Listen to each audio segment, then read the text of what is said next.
Hi everyone, स्वागत है आप सबका चॉक एंड डस्टर में। और मैं आपके लिए लेके आया हूँ acids, bases and salts. Acids, bases and salts में हम देख चुके हैं एसिड की लगभग हर चीज़, और बेस में हम मूव ऑन कर चुके हैं बेस के डिफिनीशंस, बेस के क्लासिफिकेशन और बेस के पूरे प्रिपरेशन के मेथड्स से। आज हम लोग देखेंगे बेस की फिजिकल एंड केमिकल प्रॉपर्टीज। तो बिना समय गवाए हम लोग शुरुआत करते हैं बेस की फिजिकल एंड केमिकल प्रॉपर्टीज को पढ़ना। उससे पहले मैं आप लोगों को बता दूं कि आप लोगों ने अगर पीछे का लेक्चर नहीं देखा हुआ तो पीछे का लेक्चर जरूर देखिए।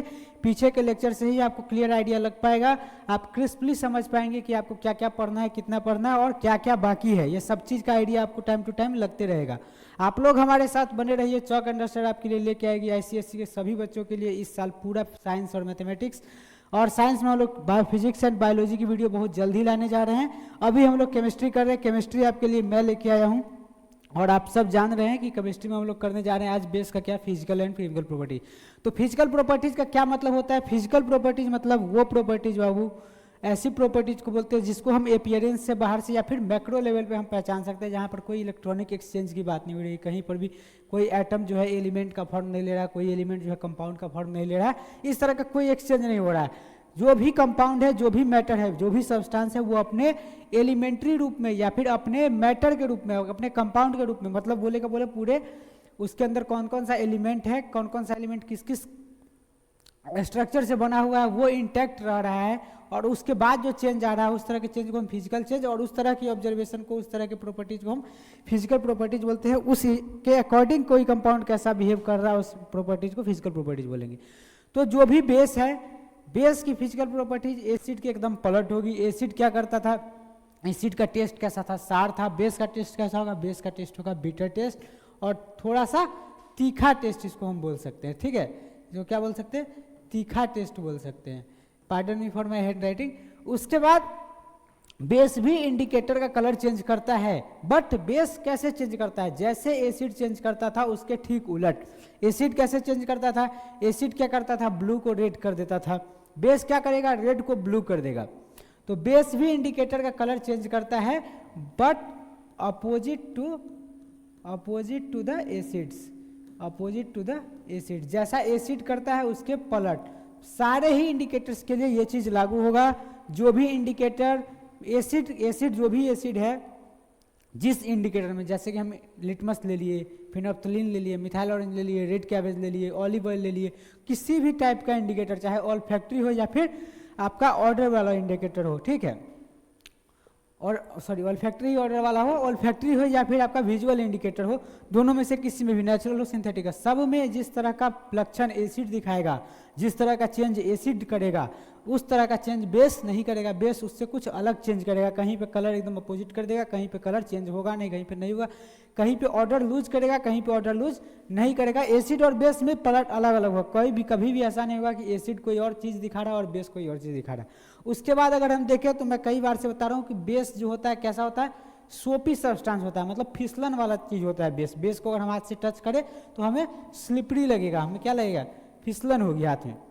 उसके बाद बेस जो होगा स्ट्रॉन्ग इलेक्ट्रोलाइट होगा। ये इकलौता प्रॉपर्टी है जो एसिड के साथ बेस का मैच करता है। एसिड भी स्ट्रॉन्ग इलेक्ट्रोलाइट था और बेस भी स्ट्रॉन्ग इलेक्ट्रोलाइट है। क्यों दोनों ही स्ट्रॉन्ग इलेक्ट्रोलाइट है? क्योंकि दोनों ही एक पॉजिटिव आयन और एक निगेटिव आयन पानी में मिलने के बाद रिलीज करता है। दोनों ही किसी न किसी तरह का आयन रिलीज कर रहा है और आयन के मूवमेंट से इलेक्ट्रिसिटी का फ्लो होगा। तो जैसे ही इलेक्ट्रिसिटी का कोई फ्लो कोई कंपाउंड करवा रहा है तो उस कंपाउंड को हम बोल सकते हैं क्या? उस तरह के कंपाउंड का अगर वाटर के साथ मिक्सचर होगा तो उस मिक्सचर को हम बोलते हैं इलेक्ट्रोलाइट। ठीक, उसके बाद दे show mild corrosive action. Corrosive action क्या होता है? खराब कर देना, तोड़ देना, क्या बोले, डिकम्पोज कर देना किसी भी चीज को। तो स्किन पर एसिड का भी कोरोसिव एक्शन था, बेस का भी कोरोसिव एक्शन था। दोनों ही क्या करता है? बर्न करता है। इसलिए क्या होता है कभी कोई, लेकिन दोनों ही आपका स्किन का पीएच चेंज करता है। तो अगर आप मान लीजिए आपके स्किन पे कोई एसिड गिर जाता है तो आप उसको न्यूट्रलाइज करने के लिए क्या कर सकते हो? उस पर बेस डाल सकते हो कोई भी। और सिमिलरली अगर उल्टा होता है आप तो उसके लिए आप क्या कर सकते हो? एसिड डाल। कि वो प्रॉपर्टीज, जब कोई कंपाउंड या एलिमेंट, किसी भी चीज़ की जब हम केमिकल प्रॉपर्टीज डिस्कस कर रहे हैं तो उन चीज़ों को डिस्कस कर रहे हैं कि वो कंपाउंड किसी और एलिमेंट या कंपाउंड के साथ मिलकर क्या चीज़ बनाएगा, या फिर वो उसको अगर हम हीट दे दे या उसको हम किसी भी तरह का फोर्स दे दे तो वो टूट कर क्या चीज़ बनेगा, इस तरह की चीज़ों को हम क्या बोलते हैं कि उसकी कंपाउंड की या उस एलिमेंट की केमिकल प्रॉपर्टीज। तो जानते हैं कि बेस क्या है, बेस एक तरह के कंपाउंड्स है जो OH माइनस रिलीज करते हैं कहाँ, पानी में डिजोल्व होने में। तो बेस की केमिकल प्रॉपर्टी जब हम डिस्कस करेंगे तो बेस किसी और के साथ रिएक्शन करके क्या बनाएगा। तो बेस जो है, अगर बेस को हम देखें तो वो क्या करेगा कि अगर सोचो बेस है तो वो एसिड के साथ रिएक्शन करेगा और एसिड के साथ रिएक्शन करके क्या बनाएगा, साल्ट बनाएगा और वाटर बनाएगा। बेस है वो किसी और चीज के साथ रिएक्शन कराएगा, जैसे किसी कार्बोनेट के साथ रिएक्शन किया तो क्या बनाएगा, कार्बन डाइऑक्साइड ऑब्वियसली रिलीज होगा। अमोनियम साल्ट के साथ रिएक्शन करेगा तो क्या बनाएगा, अमोनिया ऑब्वियसली रिलीज होगा। तो इस तरह की चीजें हैं, ये सिमिलर पैटर्न है, हम एक एक करके डील करते हैं। तो जो स्ट्रॉन्ग अल्कलीज है, स्ट्रॉन्ग अल्कलीज का क्या मतलब, ऐसा बेसेस विच आर स्ट्रॉन्ग, पहला बात तो स्ट्रॉन्ग, ठीक। स्ट्रॉन्ग अल्कली का क्या मतलब, पहला बात तो स्ट्रॉन्ग बेस होना चाहिए और दूसरा चीज क्या, वो पानी में डिजोल्व हो सकता है, and can be dissolve in water, पानी में डिजोल्व हो सकता है। सिर्फ वैसे बेस की हम बात कर रहे हैं। तो वैसा बेस जो है वो क्या करेगा, कार्बन डाइऑक्साइड को एब्जॉर्ब कर लेगा, कहाँ से, पानी से, और फॉर्म क्या करेगा, कार्बोनेट फॉर्म करेगा। अब तुम खुद सोचो कि कोई ऑक्साइड है, जैसे हम देखते हैं कि मैग्नीशियम ऑक्साइड है, MgO है, ठीक, और इसने क्या किया, कार्बन डाइऑक्साइड के साथ इंटरेक्ट किया, तो करेगा क्या, ये दोनों मिलके क्या बनाना चाहिए भाई, Mg बनाना चाहिए और CO3 बनाना चाहिए। सिंपल एडिशन है, सिंपल कॉम्बिनेशन रिएक्शन है। और यहाँ पे हो क्या रहा है, ये कार्बन डाइऑक्साइड गैस है, ठीक, ये MgO सॉलिड है, ये दोनों रिएक्शन करके क्या बन रहा है, मैग्नीशियम कार्बोनेट बन रहा है, ठीक। तो यहाँ पे क्या हो रहा है कि इसको ये क्या कर रहा है, ये सॉलिड एब्जॉर्ब कर ले रहा है और एक केमिकल रिएक्शन के थ्रू अपना कार्बोनेट बना दे रहा है। उस कार्बोनेट को हम मेटल कार्बोनेट बोलेंगे, वो भी एक बेस हुआ। बट ये जो है हमारा क्या हुआ, मैग्नीशियम कार्बोनेट बना, किससे, कोई भी मेटल। सिमिलरली अगर कोई और मेटल ले, जैसे हम सोडियम का ले लें, ठीक, सोडियम का हमने लिया Na2O और इसने क्या किया, कार्बन डाइऑक्साइड के साथ इंटरेक्ट किया, और यहाँ पे क्या होगा, यहाँ पे आपका बनेगा क्या, Na2CO3, सोडियम बाई कार्बोनेट, समझे। तो इस तरह की चीजें हैं कि कोई भी मेटल का ऑक्साइड है, सिंपल बात है, कोई भी स्ट्रॉन्ग अल्कली है, वो अगर कार्बन डाइऑक्साइड के साथ रिएक्ट कर रहा है तो अपना कार्बोनेट बनाएगा, मेटालिक कार्बोनेट बनाएगा। दूसरा अगर हम बेस की केमिकल प्रॉपर्टीज देखें तो दूसरे केमिकल प्रॉपर्टीज में क्या है कि कोई भी बेस जो है क्या कर रहा है, सिंपल है, एसिड को न्यूट्रलाइज कर दे रहा है। अरे भाई एसिड को तो बेस न्यूट्रलाइज करेगा ही, क्योंकि एसिड और बेस क्या है, अपोजिट कैरेक्टर है। एसिड और बेस क्या है, बेस प्लस एसिड, हम बहुत बचपन से पढ़ते हैं, क्लास 1 से तुम लोग पढ़ रहे हो क्या, अभी तक तो ये लग ही रहा होगा कि 1 से ये चीज़ पढ़ रहे हैं। कितना बार बढ़ाइएगा सर कि एसिड प्लस बेस होगा और साल्ट प्लस वाटर। यहाँ पे क्या हो रहा है कि बेस जो है वो क्या कर रहा है, एसिड को न्यूट्रलाइज कर दे रहा है और बना रहा है साल्ट। कोई भी चीज़ न्यूट्रलाइज होकर बनाएगा साल्ट और वाटर। उसके बाद अगर हम तीसरी केमिकल प्रॉपर्टीज पे देखें तो क्या होता है कि कोई मेटालिक हाइड्रोक्साइड है, मतलब जैसे magnesium hydroxide, sodium hydroxide, calcium hydroxide, potassium hydroxide, KOH, NaOH, ठीक, इस तरह की जो चीजें हैं।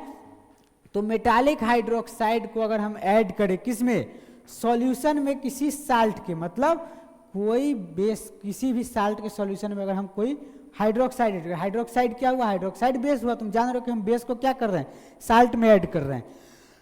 यहाँ ध्यान देने वाली बात है कि बेस भी कंपाउंड है, साल्ट भी कंपाउंड है। तो यहाँ पे ना एक चैप्टर जो तुम लोग क्लास 8 में पढ़े होगे उसका ध्यान आएगा, जहाँ पे तुम लोग पढ़ते थे क्या, डबल डिस्प्लेसमेंट या प्रेसिपिटेशन रिएक्शन। वहाँ क्या होता था कि दो कंपाउंड एक दूसरे से रिएक्ट कर रहा है, दोनों एक्वस सॉल्यूशन है, और एक का प्रेसिपिटेट बन जा रहा है जो सॉलिड में जमा हो जा रहा है, और एक का एक्वस सॉल्यूशन रह जा रहा है। यही चीज पढ़ते थे। यहाँ पे सेम वही काम हो रहा है। यहाँ पे क्या हो रहा है कि एक मेटालिक हाइड्रोक्साइड से एक साल्ट को हम इंटरेक्ट कर रहे हैं, दोनों ही सॉल्यूशन है, और वो साल्ट किसका होना चाहिए, हेवी मेटल का। हेवी मेटल का मतलब क्या, ऐसा मेटल जो अर्थ के क्रस्ट में मिलता है, ठीक, ऐसा मेटल जो धरती के अंदर मिलता है, अर्थ क्रस्ट में मिलता है, उस तरह के मेटल को हम हेवी मेटल में कंसीडर करते हैं मैक्सिमम, ठीक। तो उसका एग्जांपल जैसे आयरन हो गया, जिंक हो गया, कॉपर हो गया, मरकरी हो गया, कैडमियम हो गया, क्रोमियम हो गया, ये सब क्या हुआ, ये सब हेवी मेटल्स है। तो इनका जो साल्ट होगा, इनका साल्ट को अगर हम मेटालिक हाइड्रोक्साइड के साथ, मतलब कोई मेटालिक हाइड्रोक्साइड किस किस का ले सकते हैं तुम, एक्टिव मेटल जो भी तुम्हारा सोडियम, पोटेशियम, मैग्नीशियम, ठीक, इस तरह का। कैल्शियम, इस सब का मेटालिक हाइड्रोक्साइड के साथ जब हम मेटल के साल्ट का, साल्ट मतलब क्या, सल्फेट, कार्बोनेट, ठीक, ये सब, इस सब का अगर हम रिएक्शन करवाएंगे तो हमको क्या मिलेगा मालूम है, हमको मिलेगा तुमको मेटालिक, हमको क्या मिलेगा, एक प्रेसिपिटेट मिलेगा। प्रेसिपिटेट मतलब क्या भाई, अगर तुम खुद सोचो कि दो कंपाउंड है, दोनों एक दूसरे से रिएक्ट किया, दोनों एक्वस सॉल्यूशन है, तुम लोग कई बार पढ़े होगे क्या कि भाई एक का प्रेसिपिटेट बन जा रहा है और एक का एक्वस सॉल्यूशन रह जा रहा है। तो सेम काम होगा कि बेस जो है अगर किसी हेवी मेटल के साल्ट के साथ, मतलब यहाँ पे इस प्रॉपर्टी को ऐसे समझेंगे कि एक base when a base reacts with a salt of heavy metal, a salt of heavy metal, then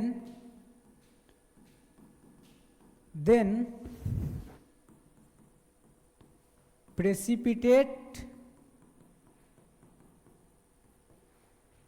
is formed। Precipitate form होता है, किसका प्रेसिपिटेट फॉर्म होता है, यह जाहिर सी बात है, जो हेवी मेटल का साल्ट है उसका अनायन और जो हमारा बेस है उसका कटायन, उस दोनों का साल्ट फॉर्म होगा।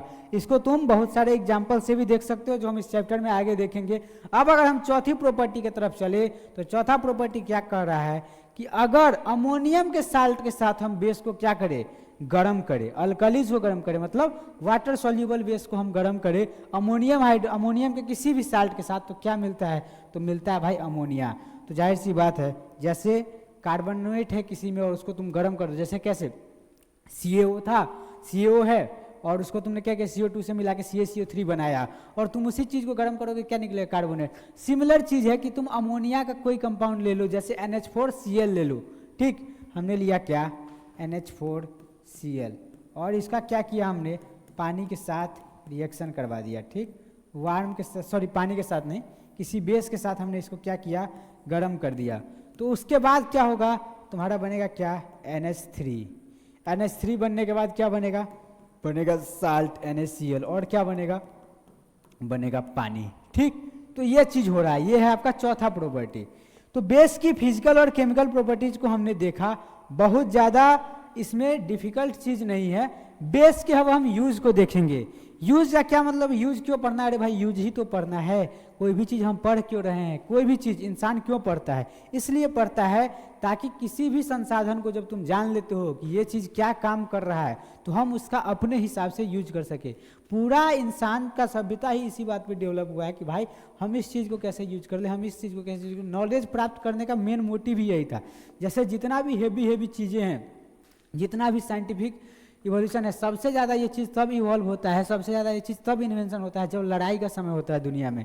क्यों, क्योंकि उस समय लोग पावर का कंट्रोल का ज़्यादा ज़रूरत रहता है। जैसे बोलता है नेसेसिटी, तो उस वही आदमी को नेसेसिटी ही नज़र आता है कि नहीं भाई अभी लड़ाई हुआ तो अभी हमको पावर का या पावरफुल टूल्स का ज़रूरत है, ठीक। जैसे कि कोई भी हेवी गाड़ी हुआ, कोई भी चीज़ हुआ, टैंक हुआ, ब्ला ब्ला ब्ला, बाद में उसका हम अलग यूज करें वो अलग चीज़ है। जैसे एक सिविल इंजीनियरिंग नाम की चीज़ होती है, पहले इसको मिलिट्री इंजीनियरिंग बोला जाता था, क्योंकि जितना भी डेवलपमेंट का काम होता था वो केवल मिलिट्री फंक्शन को ही स्मूथली ऑपरेट करने के लिए यूज है। जैसे कहीं पे रोड बना है, रोड क्यों बना है, क्योंकि सेना पहुंच पाएगा आराम से, फिर बाद में उसको लोग भी यूज कर रहा है, ठीक है।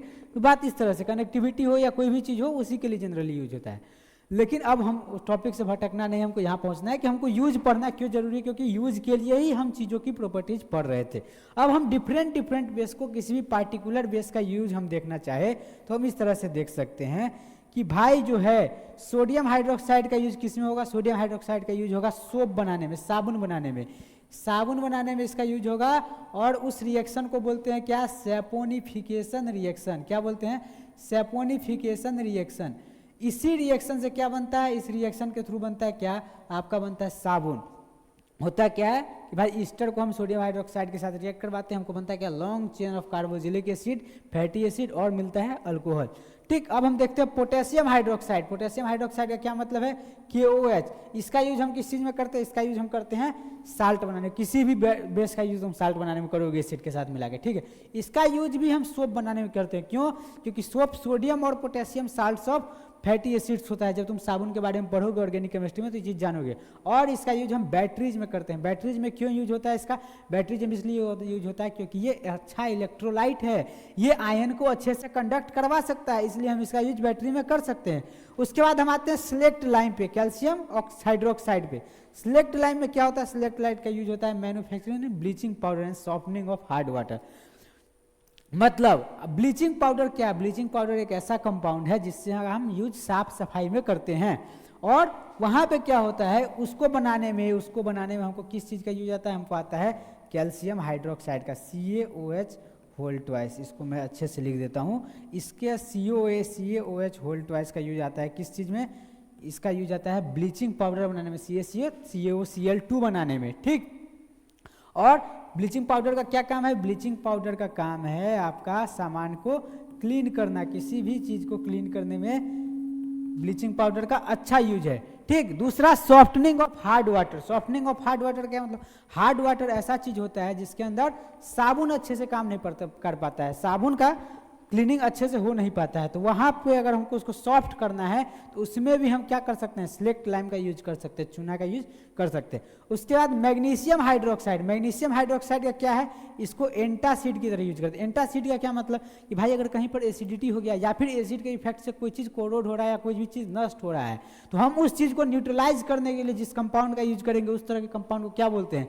एंटासिड बोलते हैं। ये एसिड को क्या कर रहा है? न्यूट्रलाइज कर रहा है। यहाँ पे एक्सप्लेनेशन आपको खुद दिया हो, मुझे समझाने की जरूरत नहीं है। एक्चुअली सारी चीज़ें ही किताबों में दी हुई है, अगर आप किताबों को अच्छे से पढ़ते हैं तो उससे बेहतर आपके लिए कुछ नहीं है। आप कोई भी लेक्चर देख रहे हैं, मैं सजेस्ट करूंगा कि आप लेक्चर देखने से पहले, चाहे आप किसी का भी देखिए, बहुत अच्छे अच्छे टीचर हैं यूट्यूब पे, तो आप किसी का भी लेक्चर देखिए, कहीं भी क्लासरूम में भी पढ़ने जाइए, तो मैं सजेस्ट करूंगा कि आप उस चैप्टर को एक बार पहले से पढ़ ले। बस आपको समझ में आए ना आए, बस आप एक बार रीडिंग दे दो तो आपके दिमाग में घूम जाए कि ये चीज़ें हैं, ठीक है। जैसे आप एक बार किसी रोड से गए हो, भले ही आप उतना ऑब्जर्वेशन नहीं दे रहे हो कि आपको रास्ता पता करना है, रास्ता याद रखना है, ये चीज़ नहीं, बट अगर आप उस रास्ते से एक बार गुजर चुके हो, ठीक, ऐसे ही गुजर चुके हो, तो दूसरी बार जब आपको टीचर उस रास्ते से ले जाएगा तो आप अच्छे से देख पाओगे, आपके दिमाग में अच्छे से समझ पाएंगे, आप अच्छे अच्छे डाउट्स क्रिएट कर पाओगे। आप समझ रहे हो? जैसे आपको कई बार क्या होता है कि हम आर्ग्यूमेंट्स में क्या करते हैं, हमको बाद में कम बैक याद आता है, अरे यार अभी इस बात पे ये बोले रहते तो ठीक रहता, इस बात पे तुरंत हमारा दिमाग रिएक्ट नहीं कर पाता है। ये हमारा हर चीज़ में हो रहा है, पढ़ाई में भी यही चीज़ है। तो पढ़ाई में भी हम यार इसका क्या सोल्यूशन है कि भाई हम क्या करें कि हम चीज़ों को एक बार पहले से हम खुद से देख ले। तुम पूरे चीज़ों को विजुअलाइज कर लो, विजुअलाइजेशन का एक अच्छा यूज होता है, ठीक है, बहुत अच्छा तुम्हारे दिमाग पे इम्पैक्ट पड़ेगा। तुम क्या करो, पूरे चैप्टर को एक बार पहले से रीडिंग दे दो, और उस रीडिंग के बाद जब तुम लेक्चर देखने बैठो तो तुम दिमाग में, अगर तुम बिना पढ़े हुए लेक्चर देख रहे हो या पढ़ के लेक्चर देख रहे हो, तुम अपने दिमाग में बेहतर डाउट क्रिएट कर पाओगे। ये मत समझना कि हम पढ़ लिए हैं, हम अच्छे स्टूडेंट हैं तो भाई हमको बोरिंग लगने लगेगा, ऐसा नहीं, बोरिंग नहीं लगेगा, तुम और ज़्यादा इंटरेस्टिंग लेवल पे चल जाओगे। तुम इतना कभी नहीं पढ़ लोगे ना कि तुम साइंस को ये कर दोगे कि अब हम साइंस से आगे आ गए, ठीक है। तुम हो सकता है तुम अच्छे लेवल पे पहुंच जाओ, अच्छा डाउट क्रिएट करो। अब हम आते हैं पांचवा चीज, एल्यूमिनियम हाइड्रोक्साइड। एल्यूमिनियम हाइड्रोक्साइड क्या हुआ? AlOH whole thrice. तुम लोग पहले से पता है, हमको पता है, तुम लोग सारा वैलेंसी वगैरह देख के निकाल लोगे, ठीक है। इसका एजेंट हम लोग किस में करते हैं? फोमिंग एजेंट और फायर एक्सटिंग्विशर। फायर एक्सटिंग्विशर मतलब आग बुझाने वाला यंत्र में किस चीज का? Foaming agent. फोमिंग एजेंट मतलब क्या? ऐसा कंपाउंड जो फोम क्रिएट करे, जो बबल्स क्रिएट करे, ठीक है, वो चीज। उसके बाद हम आते हैं मैग्नीशिया। मैग्नीशिया क्या क्या इसमें यूज है? मैग्नीशिया का रिफ्रैक्टरी ब्रिक्स में यूज है। रिफ्रैक्टरी ब्रिक्स में मतलब क्या कि ईंट जो हम लोग दोबारा यूज करते हैं उसमें मैग्नीशिया का यूज आता है। और कैल्शियम ऑक्साइड CaO का, जैसा तुमने CaOH होल ट्वाइस का देखा, CaOH होल ट्वाइस बनता है, इसका डाइंग एजेंट में यूज होगा, बेसिक फ्लक्स यूज होगा। इसका और फर्दर एप्लीकेशन देखेंगे तो हम कैल्शियम हाइड्रोक्साइड बना के फिर कैल्शियम हाइड्रोक्साइड का यूज करेंगे। तो इस तरह की चीजें हमने अभी तक क्या देखा? बेस का यूज देखा, बेस का प्रिपरेशन देखा, बेस की सारी चीजें देखी। उसके बाद हम आगे बढ़ेंगे साल्ट पे, और साल्ट का लेक्चर मैं लेके आऊंगा अगला बहुत जल्द ही। अभी तक हमने एसिड और बेस देख लिया। साल्ट का लेक्चर लाने से पहले मैं क्या करूंगा, आप लोगों को एसिड्स और बेस के एक प्रॉपर यूज का, एक प्रॉपर डिफरेंस का, और यहाँ पे हम केमिकल प्रॉपर्टीज नहीं देखेंगे, केवल कंसेप्ट का बात करेंगे कि वास्तव में क्या हो रहा है, ये लेके आऊंगा। और एसिड का क्या फेनोमेनन है, जैसे एसिड रेन क्या है, ठीक है। एसिडिटी हमारे शरीर में बेसिकली डेली लाइफ में यूज ऐसा चीज है जिससे आपका वैल्यू बेस्ड टाइप का क्वेश्चन आए, अच्छा क्वेश्चन है, ठीक है। उन चीज़ों को डिस्कस करता हुआ एक लेक्चर लाऊंगा। Then will move to salt, और साल्ट के हम बहुत सारे डिफरेंट कंपाउंड जो बहुत ज़्यादा इंपॉर्टेंट है वो हमको इस चैप्टर में पढ़ने हैं। तो ये साल्ट पढ़ने के बाद हम इस चैप्टर को करेंगे खत्म। इस चैप्टर के बाद हम अगला चैप्टर ले आएंगे केमिस्ट्री का, and will soon bring you for physics for you and biology for you and mathematics. आप लोग हमारे साथ बने रहिए, हमारे सारे लेक्चर्स को देखते रहिए। आपके जो भी ICSE एवं CBSE के भी स्टूडेंट्स हैं उनके लिए भी कोई बुराई नहीं है, अगर आप चीज़ों को अच्छे से पढ़ ले तो it's the start of the year. आप अच्छा कंसेप्ट अगर बिल्डअप कर ले तो आप ICSE के ही लेवल का बिल्डअप कर दो तो ये आपके आगे क्लासेज में काम आएंगे ही, अगर आपको आगे साइंस लेना है तो। ठीक है, तो आप बने रहिए, and thank you all for watching this video. Thank you.